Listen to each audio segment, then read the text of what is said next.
unofanira kasukumire kuvhumbatira vose nesu tese tiri vana wakativhumbatira. Hapana zvandingamuita nokuti makasosa ruzhowa pari.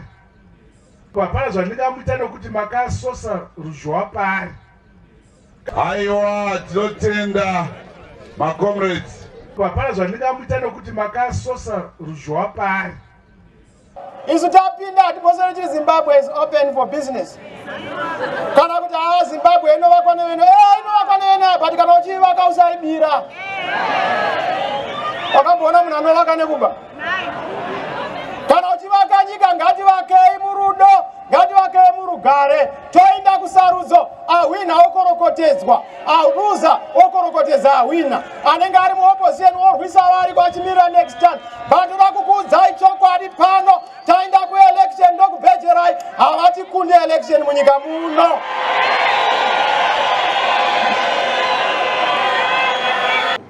Okay, thank you so much, Comrade Mkanana. Firstly, I would like to thank you all members of the 4th Estate for taking your time to be with us here and for responding positively to our invitation to come and cover this press conference. I would like to say greetings to all progressive Zimbabweans within and without our borders. Comrades and friends, I would not want to take much of your time. I would want to get straight into the issues that have caused us as a party to convene this presser today, the 13th of July 2022. Here I'm going to address two critical issues according to us as a party. The first one is the position of the Front for Economic Emancipation in Zimbabwe regarding the 2023 general elections. Then the second one will be what I've said, 2017 is here. Zimbabwe at crossroads, the way forward. For those who would want to hear our positions and views on these two critical issues, you are urged to remain with us as we'll be having this press conference. So as you are all aware, 2023 is around the corner. As the FIS political party, we are expecting elections around April, March. From around March to around June or July. That's where we are expecting elections. Why we say so? Because we know that Zanu PF relies so much on woodwinking the masses, and they would want to have elections at a period when they would have dished out some goodies in the form of agricultural inputs. So as far as I know, elections will be, we have to expect elections from around March going forward. I'm saying this for the benefit of other political parties, especially opposition political parties, so that we are not seen wanting when these guys call for elections. Because the problem that we have is that one of the contestants, who is President Mnangagwa, has also that mandate to proclaim the dates for the presidential elections. So let's expect elections from as early as March or April going forward. So what is the position of the Front for Economic Emancipation in Zimbabwe regarding the 2023 elections? We are going to participate in the 2023 harmonized elections. Many would want to know if we are going to field candidates at all levels. That is a presidential candidate, parliamentary candidates, and also council candidates, as well as senatorial candidates and PR candidates for women and youths, as is stipulated in our national constitution. So here is our position as the Front for Economic Emancipation in Zimbabwe. One, we acknowledge that we are a small party at the moment. So we are not going to waste our time by fielding a presidential candidate when we are very much aware that our membership and support base for now will not give us a win at the presidential election. Why are we saying so? Because according to our calculations, looking at how we have rolled out our mobilization programs and how we have been recruiting, we are targeting a 10% of the total of vote. What is the 100% of the 2023 vote according to us that we're expecting? We're expecting not more than 5 billion people to vote in the 2023 elections. Even if you look at the figures that have been given so far and the figures that have registered so far, according to what ZEC has provided, it's not more than 6 million. So there is no way we are going to attain 100% voter turnout in 2023. So at most we are going to get around 5 million people to vote. So as a party, we are targeting just 10% of that, which is around 500,000 of the 5 million vote that is going to come out in 2023. So we are going to field 10% of the parliament for the parliamentary seats. We have around 210 parliamentary seats. So as a party, we are going to field just 20 MPs to contest. We are going to field around 100 councillors in local authorities all over Zimbabwe. And what we have done as a party is we have sent out invitations inviting our members to bring in their CVs to indicate their interest if they are interested in standing and contesting. And the response has been very overwhelming because that issue is being managed by our National Elections Directorate, which our chief political organizer is part of. So that's how we are going to approach the 2023 elections. So the question that then comes is, what are you going to do with your 10% on the presidential vote? For us, we have two options. These options are: one, to be part of a grand coalition with all progressive opposition political parties, setting aside our ideological differences or whatever differences that we may be having as political parties. That is the first option. And that option would give us an outright win as opposition parties against Zanu PF. So we are pushing for that. We are engaging other political parties. We have already started the conversations with other progressive parties. And we hope that our efforts are going to yield positive results. Why we want to have a grand coalition with other political parties? It is because we believe that part of Zimbabwe's problems can be resolved if Zimbabweans come together, unite and set aside their differences, whatever that they could be, so that we can have a government that is not dominated by a single political party, because the best brains are not restricted to a single political party.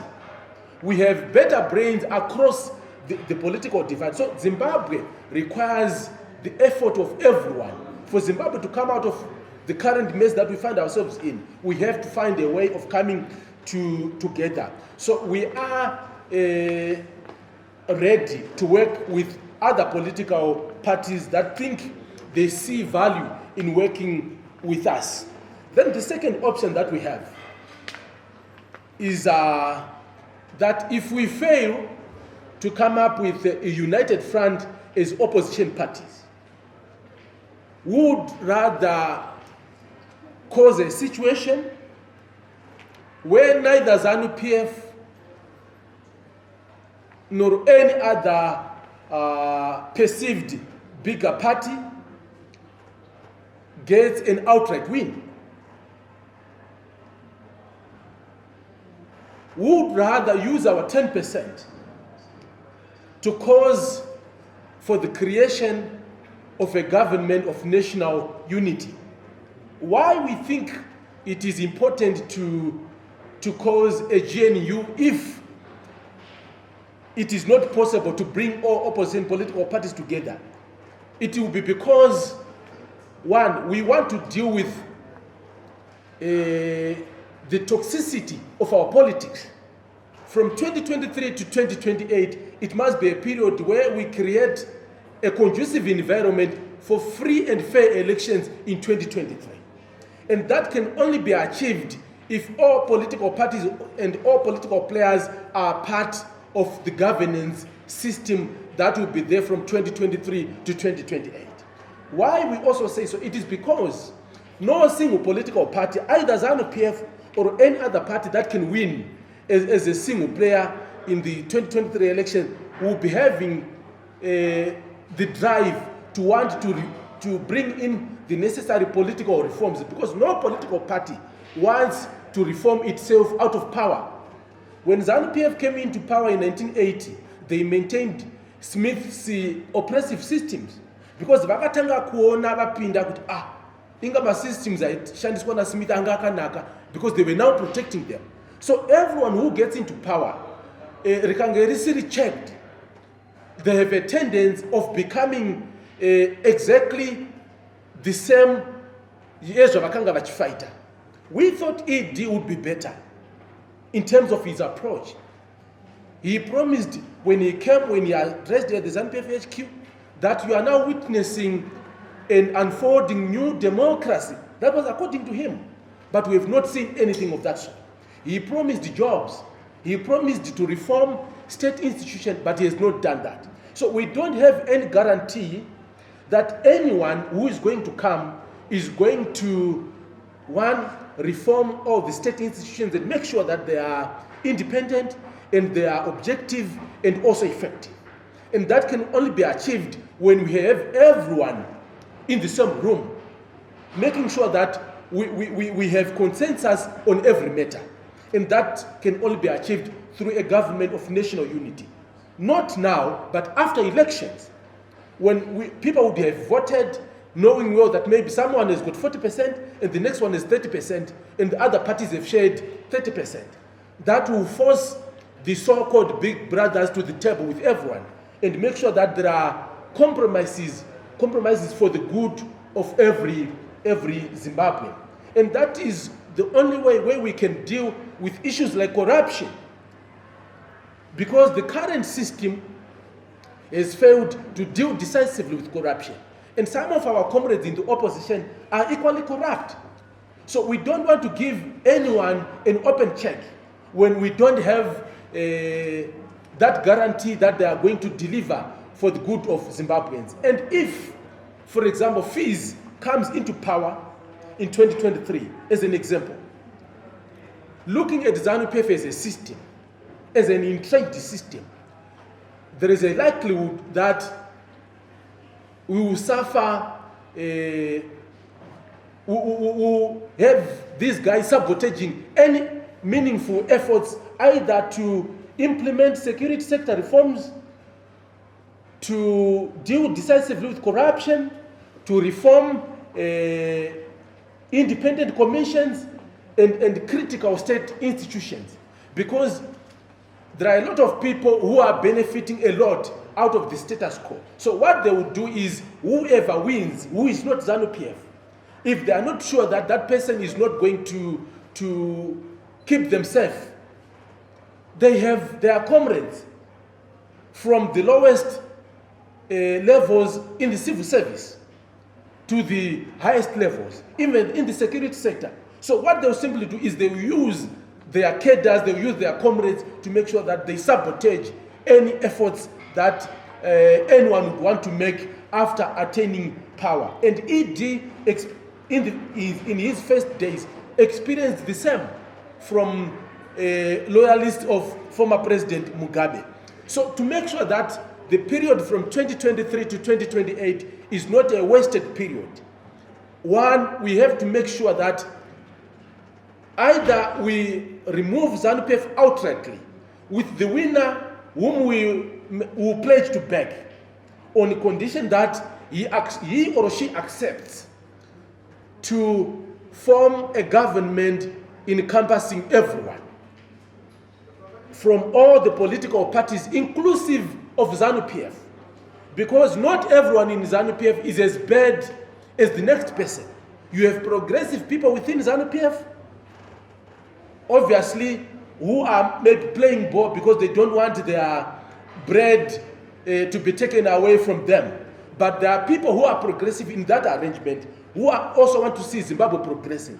There are progressive people across the political divide. So whoever we are going to back must give us a guarantee and pledge that he or she is going to bring everyone into government and make sure that we build Team Zimbabwe and Zimbabwe prospers from that period going forward. Or we'll be left with no option but to make sure that we cause a situation where the bigger political parties will come and negotiate with the small political parties and players, so that we have a united Zimbabwe where Zimbabwe can prosper, where we can have a just, empowered and developed Zimbabwe. So this is our position as a party. So for those who would want to work with us in the Fizz party to contest in the next elections, those who would want to help us with the resources to make sure that we achieve our set aims and objectives in 2023 are very much welcome. I would want to say our membership has tried its level best. We are a self-funded party, we are a socialist party, we are a pro-poor party. We have not been getting any resource or material support from anywhere.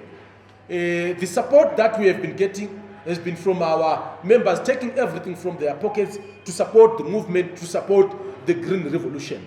So we are making an appeal to all progressive Zimbabweans within and without the Zimbabwean borders to help us, to come forward and help us in terms of resources. We are not looking for resources to give out to people. We don't believe in vote buying. We want basic resources to make it possible for us to get the 20 MPs, our 20 MPs into parliament. MPs who stand firm against corruption. MPs who will speak sincerely on behalf of the poor, on behalf of the impoverished masses, on behalf of the rejected workers, on behalf of the vendors, on behalf of the artisanal miners, on behalf of the farmers who are being exploited, on behalf of the diaspora which has been neglected, on behalf of the civil servants who no one has paid attention to, on behalf of the young people and women of Zimbabwe who have been disempowered, people who want a voice. So we are here as the Front for Economic Emancipation in Zimbabwe to say we are prepared to be the voice of the voiceless, to keep the government of the day on check, to make sure that the government does what is correct. Because all these institutions like ZEC, like the Anti-Corruption Commission and all other commissions are interviewed by a parliamentary committee which is called the Standing Committee on Rules and Orders. So if you don't have people with a principled people, people who can stand, people who cannot sell out in the Standing Committee, then you must forget and smile, because whatever that is going to come out of those committees will be not for the good of the generality of the Zimbabweans. So we believe that as the Front for Economic Emancipation in Zimbabwe, we have those rightful people to be a voice for the voiceless, to be a voice for the masses, to be a voice for the downtrodden. All we need is the support of the Zimbabwean mass, either by voting for us or also by giving us resource support. No amount of support is too small for us. We appreciate everything. So for any Zimbabwean who wants to partner us in this journey, they are comfortable to get in touch with us and give us any form of support. Then the second part now is 2017 is here. Zimbabwe at crossroads, the way forward. A lot of people would want to understand why I'm saying 2017 is here when we're in 2022. Yes, 2017 is here for a number of reasons, which I'm going to share with all who care to listen.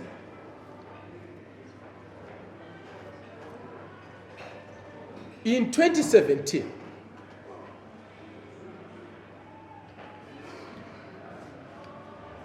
we had a leadership that had become arrogant. We had a leadership that had become selfish, self-centered. A leadership that had gone wrong.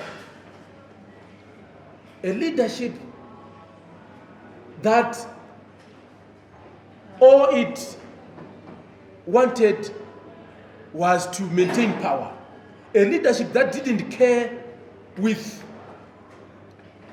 the welfare of the rest of the people. A leadership that was filthy corrupt. A leadership that was looting. And this is exactly the situation that we find ourselves in. On the Zanu PF side, there were serious factional and tribal fights in that party. And kure kwemeso atiko but tinonzwa. And tichiona the level yema factional fights ava mu Zanu PF and the tribal fights in Zanu PF adzokera kuna 2017. Where two factions will be engaged in a dog-eat-dog scenario. They may come out and say, no, we are not engaged in factional fights. But it's now a public secret. One of the signs to show you that we have serious factional fights in Zanu PF is what happened to a retired Major General Godfrey, this one who was initially given a state-assisted funeral and later declared a national hero, who was a PEMSEC in Vice President Chiwenga's office. Obviously, that guy was being punished for being in the wrong basket, for working in a wrong office. That is why these guys had given him a state-assisted funeral. Vakapa vana soldier love ma provincial hero status, but a Major General anga apiwa a state-assisted funeral. If you get into Zanu PF, in 2017 we had Mazezuru and Kongarebo. Now we have reversed tribalism in Zanu PF. Unfortunately, we thought ED would come in and make sure that there is tribal or regional balance. But it seems that if you are not coming from either Mashingo or Midlands, there is nothing for you. So this Mazezuru and Kongarebo has been replaced by the Karanga and Kongarebo. In 2017, there was massive grab by those in leadership, especially those in the first family. Vaivapo vakasvika pakutora mvura yepamazowe dhemu vakati dhemu raredu dhemu, and varipo pari zvino vatora dump site yekupomona yaya haisi yanguwa yeye haisi ya Delish. Delish doesn't have the power inosimudza hurumende yese kuenda kunotorwa maselfi iri padump site. It is the first family that is fronting Delish Ngwaya Papomona deal. And this is what exactly what happened in 2017. There is general discontent among the citizens. Life has become tough and unbearable for everyone. And a clique is enjoying at the top. Vari kudya rifa ruzhinji rwevanhu vachidya nhoko dzezvironda. And no one cares. Vana Mutsvangwa, they've now become arrogant. Akubuda achitaura kuti no, ami ndeyedu, wewo ami ndeyenyu. Zvazvakanakira kuti ami ndeyenyu ndeyekuti 2017 yakazombobatsira. So rambai makaichengeta iri yenyu, because hatizive kuti ichazofungawo futi kuita sei zvairi yenyu. Iyoyo ichengete ndeyani? Ndeyenyu. Maybe rimwe gore ichatibatsira, handizivi. Saka hatina problem nekuda kuitora. Keep it as your army. But what we know is Ndabaningi Stole akabviswa papresidency yeZanu by the military officers vaiva pamugagao, ndo vakanyora mugagao declaration, ndokubva vaisa Mugabe. The same military guys vaona kuti no masamba asiyana 2017 vakabvisa vaMugabe vakanga vaisa vachireplace vaNdabaningi, ndokubva vaisa ED. So handei futi. Your guess is as good as mine.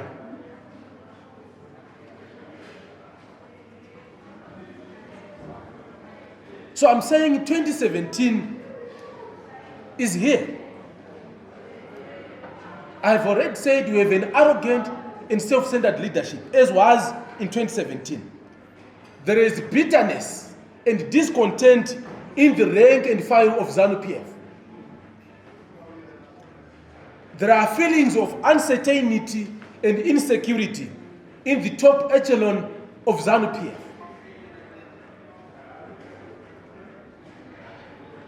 Situation yakanga ina ED muna 2017. I can tell you authoritatively kuti ndo situation in a general as we speak. Ndo yavari. It's a very sad situation. VaMugabe vakanga vafunga kutamba tingoringo mumwe wavo wakafamba naye for 53 years. And now we have a same situation where varipo vari kutadza kurealize kuti 2017 vakanga vapera kusara pasisina chinhu. Vakarescuiwa nageneral akatora musoro wake akaisa padanda zvekuti dai operation Store Legacy yakafeira, dai kutaura kuno yaNhoroondo akadamburwa musoro. But nhasi vakumutenda nei?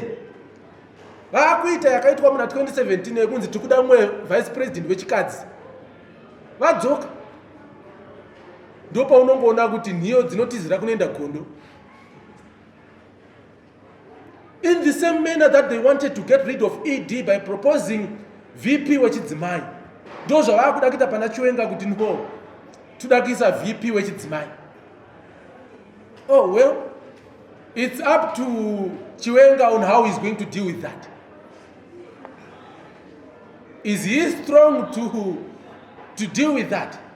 I'm not sure.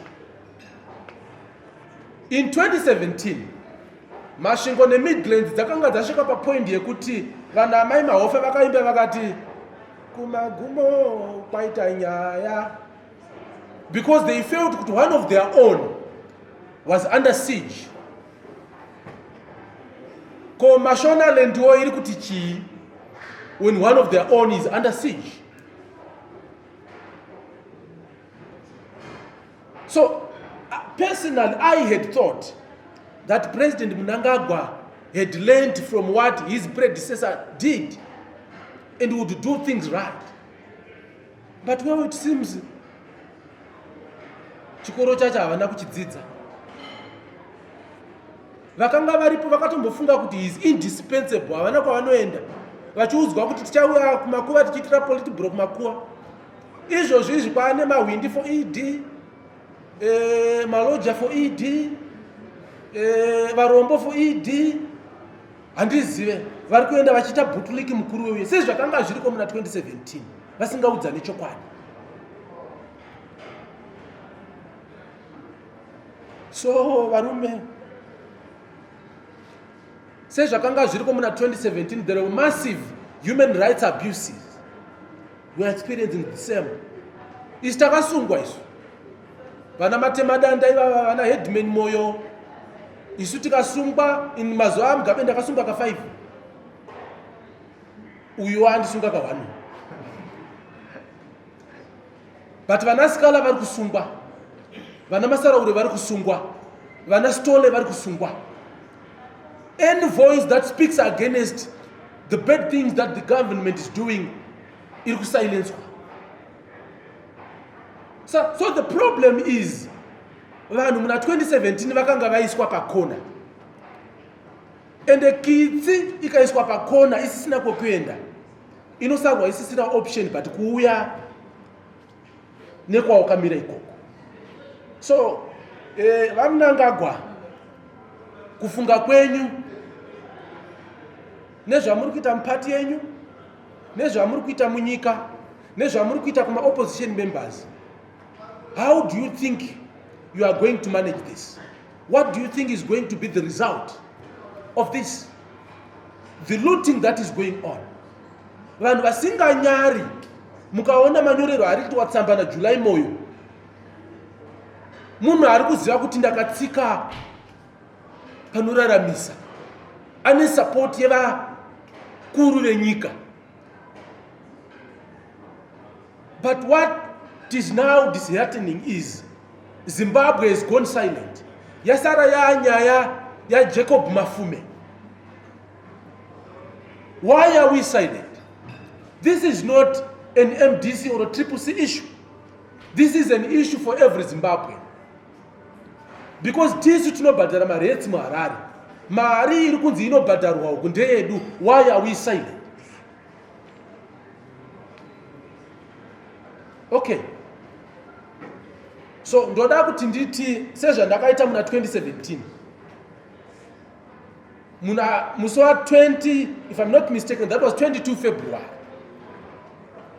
Ndakabuda ini ndikati ndichiudza vakomana veG40 vakanga varipo.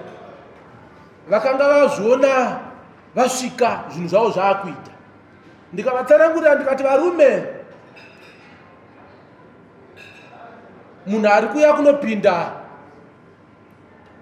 anonzi Emerson Damudzi Mnangagwa. Vanhu vakanditora vakandiita ijoko. Vakati atonhorwa nekudzingwa muzana. It's cold out there. Ari kutsvaga attention, ari kutsvaga relevance. Ndokubva ndavati, touch not the successor. The following day ndakabva ndasungwa. Ndikavati inini ndikakumbira Bona kuti Bona enda unotaura nababa. Uvaudze kuti he is turning himself from a hero to a zero. He is risking kuzonovigwa kwazvimba. And aima videos acho aripo pa YouTube.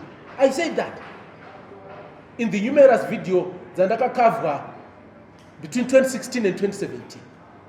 Ndokubva ndati inini kuvakomana veG40, chiregai kubata Mnangagwa, mukangomubata ndopa zvaperera. Chigarai pasi muite wekutaura naye because ndiye akuuya. And people loved it. Vakazoti chabvondoka ndopa vakazinga kuti kotsene ngamupai pai, ndikati ndakakuudza yakomana. And I'm here today. Kuti ndikuudzei baba ama twins. You know how much I supported you, wholeheartedly. I don't have anything personal with you. We differed on what we differed, but I still respect you as my elder, as my leader. Inzira ya matora hii, Shumba. Inzira ya matora hii, the end will be miserable. It may not be today, it may not be tomorrow, but I want Zimbabweans to keep this in their archives. Shumba kana mukasabuda mugwara maakufamba naro rekuita mombe inotunga dzimwe mudanga muchita Mr. Nice.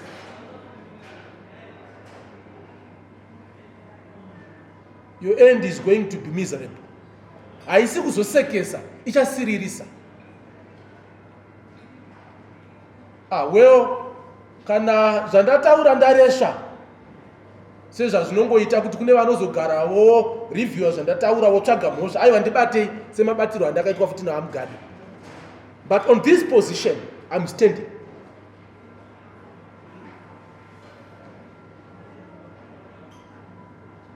(2023) amuwine kana muri mi candidate kuna 2023.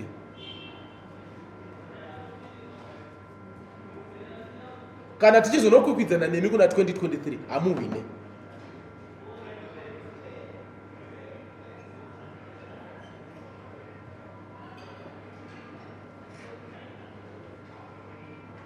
Vari pedyo navamunangagwa ende munovati benzi riya rinonzi Tsenenga murati Shumba budai munzira yamuri kufamba nayo.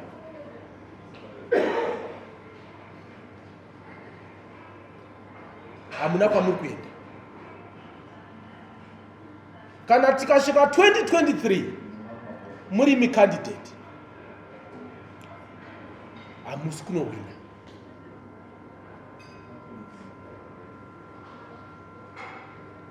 Ndinokunamatirai kuti munge muri mi candidate uye tisvike nemi kuna 2023. But chinhu chikuru chamunogona kuita kuzvibatsira pachenyu, make amends with your comrades. Ainini siyana ine nini handichadzoka kuZanu. Make amends with your comrades. Because ndikadzoka kuZanu zuva hari nyure musati mandidzinga, because handisi kutenderana nezvamuri kuita. Imi muri kuda vanhu vanouya vonyarara vonyepera kupenga vachinhonga sadza remupini. Inini I'm not going to do that. I've already sacrificed everything, so I'm not coming there. Forget and spy.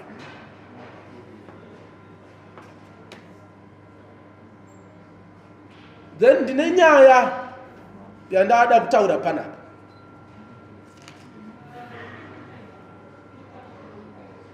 Vanoirabhisha moirabhisha.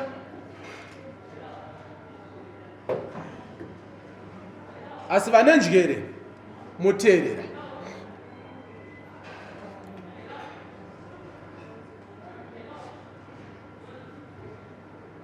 Kune vanhu two at the moment vanogona kukonzera an upset and deliver Zimbabweans from where we find ourselves in. There are only two people at the moment. And we have taken our rightful place yekuti tikumobilize 10%. And these two people are Nelson Chamisa and Xavier Kasukwere. Vamwe munogona kukanuka kuti ari kuti kudii nditeererei. There are two people who can take Zimbabweans out of this situation. Nelson Chamisa and Xavier Kasukwere.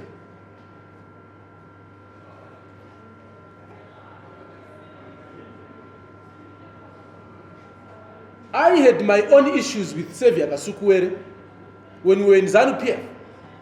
Taisa wirirana but ndaimuudza chokwadi ende nanhasi anozviziva. Ndakaenda kuofisi kwake 2017 ndikanomuudza, vandidzinga ndikamuti Moyo, imimi munhu ari kupinda ndimunangagwa, zvikanzi problem yako Tsenengama, unotora bhutsu yekuleft yoisa kuright, yekuright yoisa kuleft. Ndikati pakanaka Moyo, but ndiri kukuudzai imimi muurongwa hwenyika ino muchaita president, but alawai kuti idi apinde, imi munouya muchidini muchipinda. Vakatadza kundinzwa. Ndikavaudza zvandakavaudza zvandisingadi kutaura pano. Vamwe ndakavaudza ndikati vamhanya muZanu PF vachiti nhengi pane munhu wada kuti aite president, ndikati uyo haapinde. Vakati mai Mugabe vachadai so, vakati mai Mujuru vachadai, ndikavaudza kuti hazvipindi nekuti nyika ino iri kudai, iri kufamba nenzira, iri kufamba nenzira. Ndiri mwana mudiki, but ndiri kutaura zvandiri kuziva ndichizvitora pandiri kuzvitora. So issue iri pano pandeye kudai so, my comrades. I was saying this to my comrade here. I went to Mashonaland Central some weeks ago. Tichitenderera all the 18 constituencies, all the 8 administrative districts. Tichinotaura nevanhu veMash Central. Vanhu veMash Central, macomrades ari muZanu PF nevamwe vakabuda, nevamwe vari kune mamwe mapati vakati kwandiri, comrade Tsenengama maita zvakanaka mauya. Isu seMash Central tine mubvunzo kwamuri kuti kana imi muchiuya kudai, where is your brother? Xavier Kasukuwere makamisepi. And I tried to explain, but they could not appreciate what I was explaining to them. Kusvika vanditi tiendesere message kuna Vakasukuwere. So this is my message to Comrade Kasukuwere from your province. Vana veMashonaland Central vari kuti dzokai. Vana veMashonaland Central vari kuti we were very foolish to celebrate the downfall yana mai Mujuru, yana Goche, your downfall and the downfall yevamwe. We were very foolish as a province. We want you back kumusha. Tikuonei makagara pamatope, because state yaane musha wenyu pamatope is a sorry state. Ravadongo, you could not come back kunozoviga amai venyu, or because of factional battles that were in Zanu PF, or because you were loyal to President Mugabe, or because you didn't support the ascendance of President Mnangagwa to the presidency, which mustn't be a crime. So vana veMashonaland Central vari kuti Vakasukuwere dzokai. Ndokubva vanditini vaTsenengama, hatina dambudziko nekukutsigirai, but tinoda kuti tigare pamwe chete seprovince, kuti tiwirirane kuti tiri kutora direction ipi, nekuti tanetwa nekuitwa suku nasai. So they are well aware. I told them, kuti you face a challenge yekusvika muchisungwa. They asked me kuti mhosva yavo ndei, vakatadzirani, imhosva inoda kuripwa neitiripe mwana wedu adzoke than kugara musango. So they said, uyai Moyo musvike muchisungwa. seMashonaland Central toziva kuti mwana wedu asungwa, toda kuziva kuti asungirwei. Then tochidecide zvokuita from there. Mashonaland Central is saying, you are not safe in South Africa. Come back home. Munobvutwa zvikanzi marohwa nemaarmed robber. Uyai kuno tione chinokuwanai muri kuno kumusha. Toziva kuti imhosva here kuti makasapota vaMugabe and you were loyal to him. So this is the postcard that I got from Mashonaland Central to Comrade Kasukuwere. Mashonaland Central iri kuti kumusha kwaita gwanza, the leadership vacuum. Variko vakukundwa neshiri dzinoziva kuti ikanovhima inouya yakachengetera vana vayo. Ari kuti adya hapana achatsengera vana vaakutsenga vachimedza. So they want you back. So in terms of how we are going to deal with who we are going to back in 2023, one is dependent on kuti tichatenderana here navana mukoma chamisa on how we are going to proceed. Oro kuti mukoma sevi akasuku here vari kudzoka here, ende kana vadzoka politics dzavo vada kudzifambisa sei. Kwanzi neMational Central takakumirirai, and we know kuti National Central ndo yanga yagara iri stronghold yeZanu PF, and ndo kwakawinira ED. But ndoda kuti nditi kwamuri vakasuku here, kana mukadzoka muchifunga kuenda kuZanu PF, chiziva kuti mapera. And in any case havasi kutombokuda ikoko. So you would rather come and work with other progressive Zimbabweans, which is your right. Oro munouya motanga rwenyu rwendo variko vanoti vakakumirirai vanoda kukutsigirai. Ini ndakatanga rwangu nevamwe vangu ava nevasipo. Kana mauya ndo patichazodecide kuti tofamba nemi here oro tofamba navachamisa, oro imi navachamisa nesu tese vamwe tofamba tiri pamwe chete, and deal with this menace that is before us.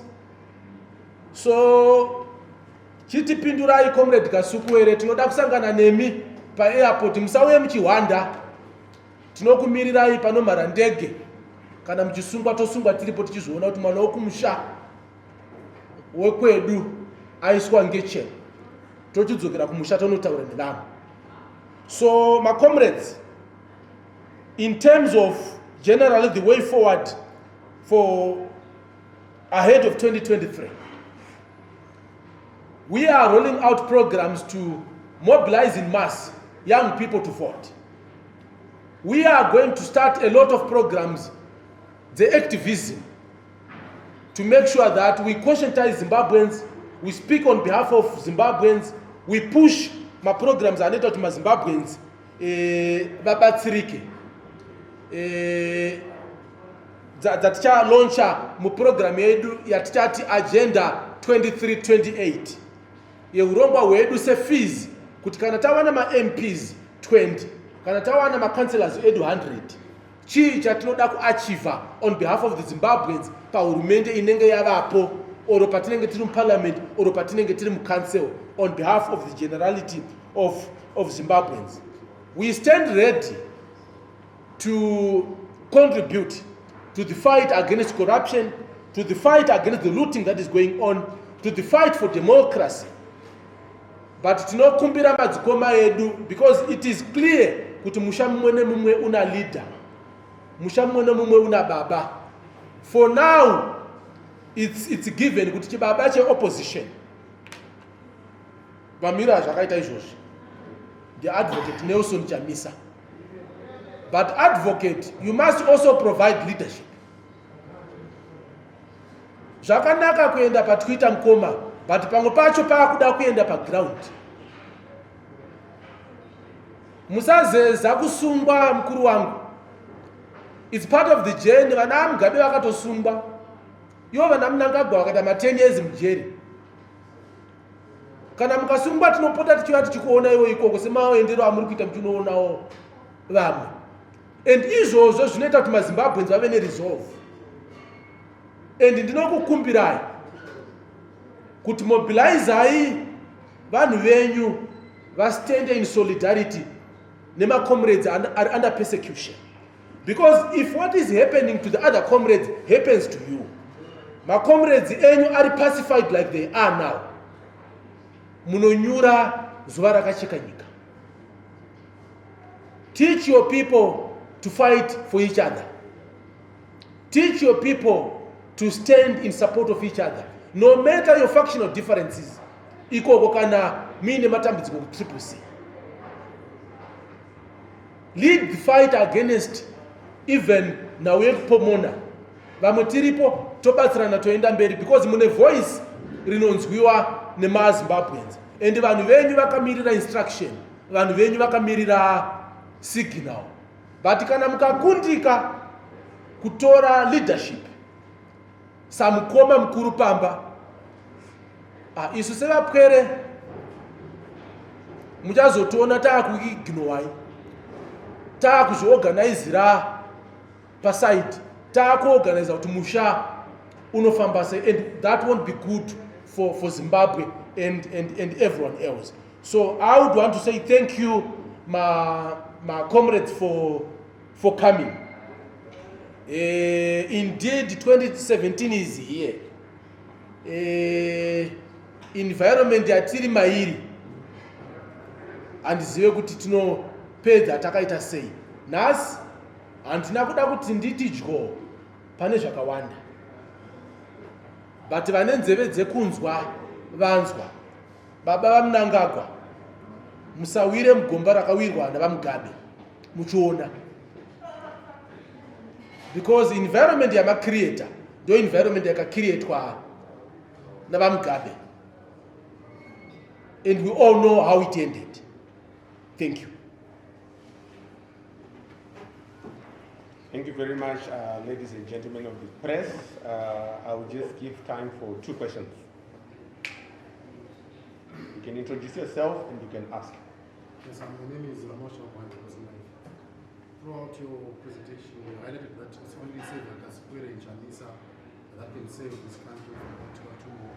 You also expressed that if President Emerson Mnangagwa is to contest the 2023 elections, he will not win, proposing that if he is to contest, are you highlighting that there are squabbles within Zanu PF, and that if Zanu PF is going to Congress, he won't be the one who will be contesting the 2023 elections, and if he contests, what gives you the courage or the courage to say that he will not win 2023 elections? All right. Why I'm saying so is because, like I said, there is a lot of discontent, there is a lot of bitterness, there is a lot of uncertainty, feelings of uncertainty and insecurity in the rank and file of Zanu PF. No one knows what tomorrow holds for them. How do you expect people who are not sure of what's going to happen to them to support someone?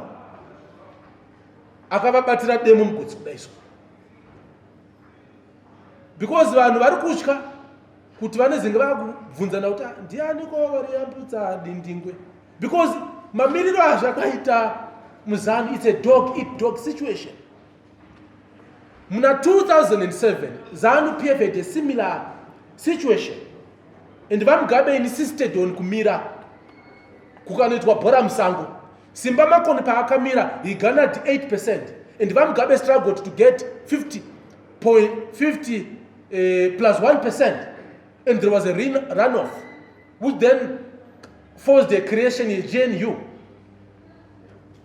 So I am telling you, kuti kana vaMnangagwa vakatadza kumanage the tribal and factional fights, vakabuda havo vese, because ivo vachabuda vachitaura kuti takabatana, vachiwenga vabuda vachitaura kuti takabatana, but hatisi vana vadiki who can be fooled. Everyone in Zanu PF is telling you kuti mafighter ari muno comrade ka beta yenyu makadzimba, isusu muno hatichazivawo kumira naye. So kana vaMnangagwa vakamira muna 2023, I'm telling you, nemamiriro azvakaita kune bhora musango iri serious, and isusu vamwe tiri kuifarira because ichatibatsira sefees because of a number of reasons. But the problem yazvo yema-factional problems emuZanu PF haana a bearing chete muZanu PF, ane a bearing to national governance.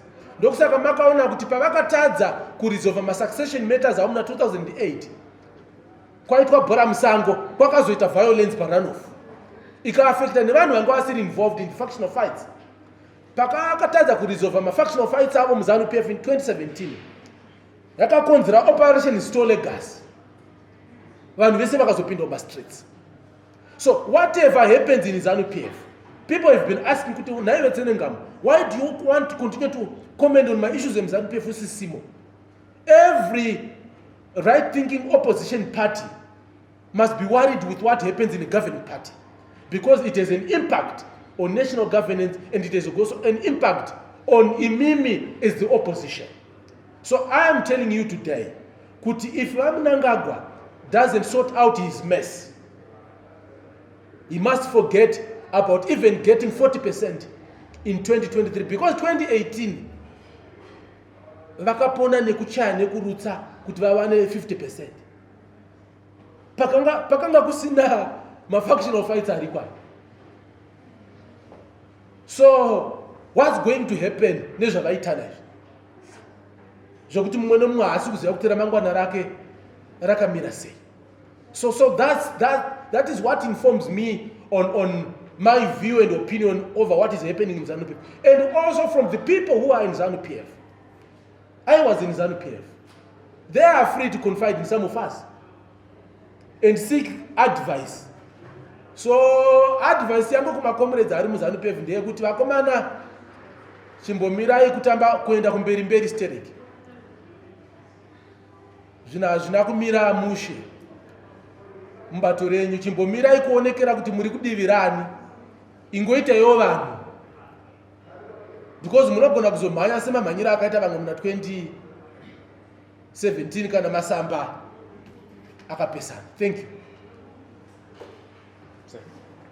Yes, I'm Kutai from TechMake TV. My question is for you. You mentioned the government of national unity. Sure. And you indicated that you want to see another GNU.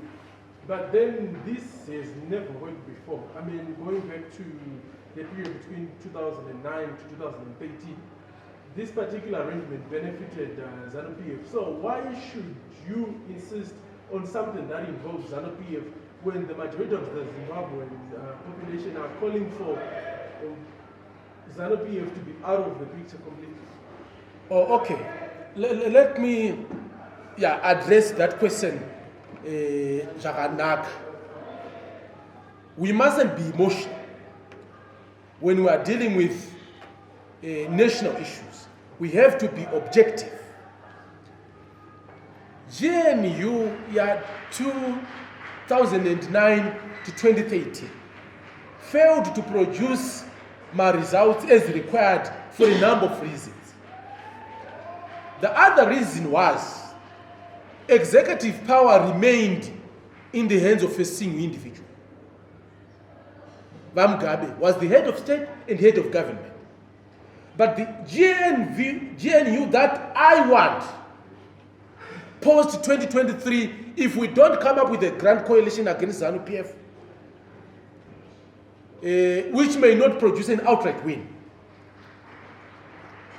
is where executive power is shared between the president, who must become the head of state, and the prime minister, who must become head of government.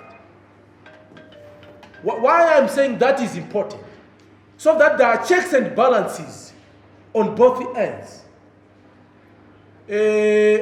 Vana Changirai vakangopiwa mazita ekunzi prime minister, vachinzi ndiwe unochair council of ministers, isina kumbobvira yakasita. Ma-ministers acho achiti akashedzwa hawi. So it was a one-sided thing. So these guys were beaten on the table Zanu PF for lack of experience. So it was also because of Munu akanga abatsira kukrafta that GNU vanatabu mbeke ndichi vakanga vakarerekera ku Zanu PF. Why I would also prefer GNU? It's because, comrade, mu second round, izvozvi Zanu yamobilize 150 million. Yekuenda ku election chete, vanhu vachitambudzika. Yekunotenga maskipa, scarf, cape nei. They care about winning elections. So kana mamu runoff, which involves Zanu PF, whether it's number 1 or number 2, vano unleash their whole arsenal, politically, resource-wise, security-wise, and everything, to make sure that they get a win. And if they win power, vasisina munhu ari kuva manager, it's a wasted effort from 2023 to 2028. So we would rather cause a situation yekuti no, ampinde murumende muri mega, and you are not going to be the head of government and state. And make sure that power is equally shared. And power clear in terms of the agenda, yehurumende yacho kuti ichange ichiite, who will be responsible for doing what and how it's going to be done. That's the GNU that we want, where the negotiations must involve civil society, and all progressive Zimbabweans must come to the table and say, this is the direction that toda kuti nyika idini iende. So it's important to cause Zanu PF not to win. I'm saying this also because it's more unlikely that all opposition parties will agree to back one presidential candidate. Kune vanhu vane beef, inini ndikati ndida kubheka Chamisa, kune vanhu vanoti kufane kuora Chamisa handidi kumuona. To have a runoff muna 2018, Chamisa aida less than 40,000. And 40,000 dzakanga dzinani vaitodziona because dzakanga dzakashaiwa amongst the other opposition parties, because vanhu vasina kuvhotera MDC Alliance muna 2018, vasina kuvhotera ED muna 2018, they are close to 100,000 who didn't vote for neither MDC Alliance yavachamisa or Zanu PF yavamnangagwa. So it will be good to mobilize all those people to vote for one candidate. But ndirikukutaurira comrade kuti not everyone out there is reasonable. Kune vamwe vasina kutosvika patasvika isu pekuaccepta kuti isusu tiri kutargeta 10%. Vari kumhanya kunge mombe dzakarasika mumushomo vachingoti ndivhotere as president, knowing very well kuti they don't have the numbers and they don't see it good to back someone who has that potential to cause an upset. So if we are given such a scenario, isusu ne target yedu 10%, rather than allowing Zanu PF to get an outright win in the first round, would rather come in between Zanu PF and Chakuti and say, Akuna isusu atukupay 10% yedu, atukupay 10% ya murukuda. Let's go for a government of national unity, and this is what we think has to happen. And Zimbabweans have to support us in that agenda. It's not for the benefit of Zanu PF. But like I said, even if Chamisa comes in, akasakwanisa kubatanidza ruzhinji rwevanhu and also pick from vamwe vari muZanu PF and Chi, if he wins tikagona kumusapota tikanowina. That's if my party is going to decide on supporting him. Because like I said, we still have a choice. Kana akasakwanisa kubatanidza vanhu vakasava sure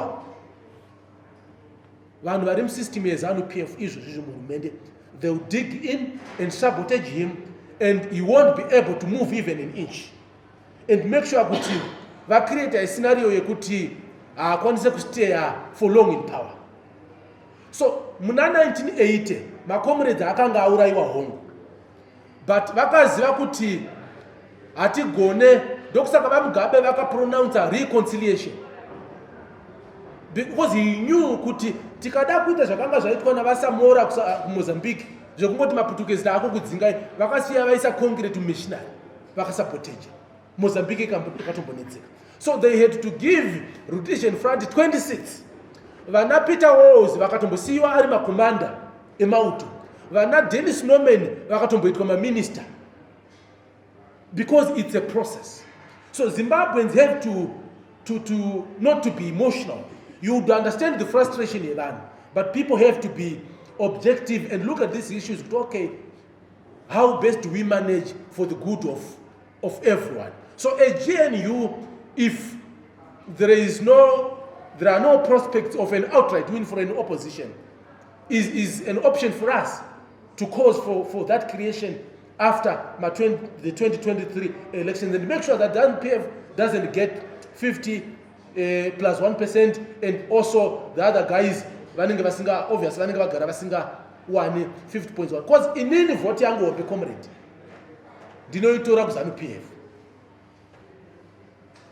Muri kuzvinzwa vote yangu hombe inini ndeye vanhu vari muZanu PF vane zvigaro muZanu PF izvozvi vari kutoti pfe handini muri kundinzwa. But I've said inini vote yangu idiki as compared to Yachamisa, as compared to most probably Yakasukwere.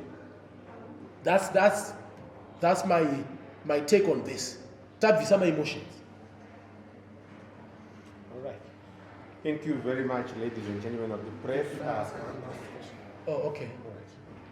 You said that 2017, elections, 2017 seems to repeat itself.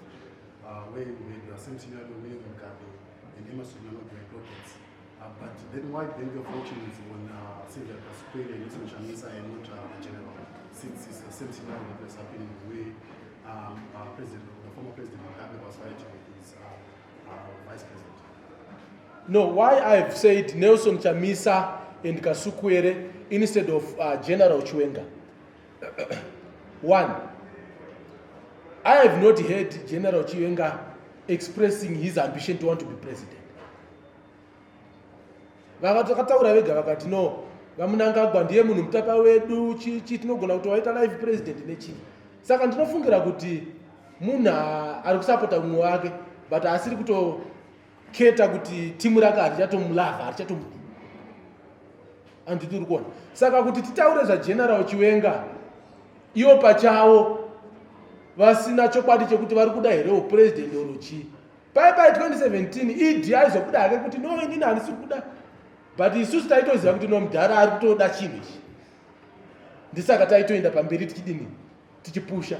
Saka vaChiwenga vari kungotiwo idi. Saka idi wacho ndiye ada kutowatsabvura. Saka hatigone kutaura zvaChiwenga. But what I can say is madhira ada kuitwa naED pana Chiwenga akadhakwa. Because he is teaching people not to be loyal. Because if someone like the general akakisira musoro padanda wakutongomita yese, how do you think kuti vamwe vakakukomberedza vanokutrust? Hapana, vakatongoonawo chanzi chekukungokurova tingoringo vanokurova bhodza vanenge vachitoona kuti uri mumero. No problem yaita mudhara wedu. Thank you. Thank you very much, ladies and gentlemen. See you next time.